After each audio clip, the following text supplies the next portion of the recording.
ang lalim ng iniisip mo ah. May problema ka ba? Babe, malapit na yung kasal natin. Hindi ba dapat maging masaya na tayo? Alam mo babe, kung nandito lang talaga si Matty, sigurado ako na magiging masaya siya kasi magsisettle down na ako with you. And I know that you're the perfect man for me.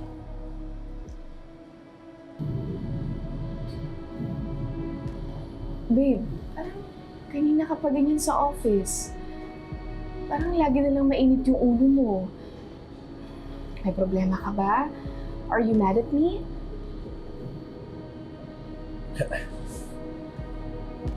Babe, halata naman eh. Sige na sabihin mo na sa akin, ha? May problema ka ba? Have I done something to upset you? Sige na sabihin.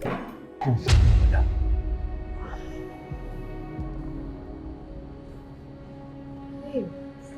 Okay. I'm sorry, babe. Masyado lang maraming trabaho ngayon, yun ha. Pressure ko sa Kisto. Dami ko lang iniisip. Kaya siguro, babe, dapat mas mapabilis na yung pagtayo natin ng firm natin.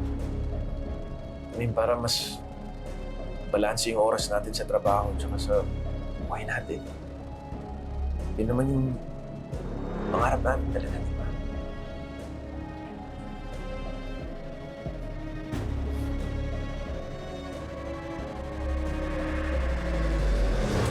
Tagal naman ni Trixie. Ay, tawagan ko na kaya.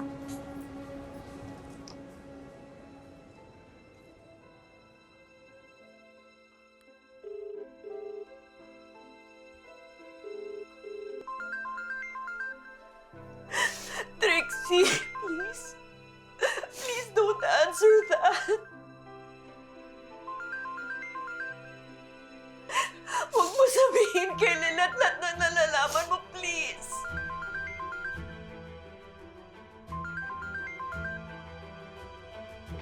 I'm your mother. Are you going to betray me?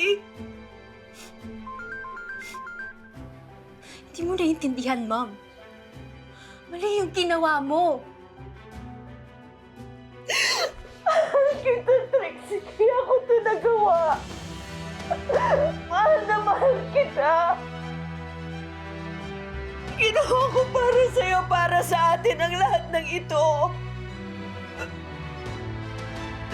Ako pa rin to, Trixie. I'm still your mom.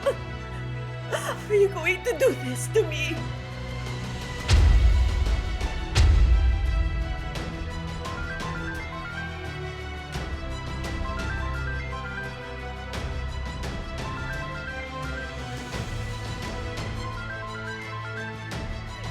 Please.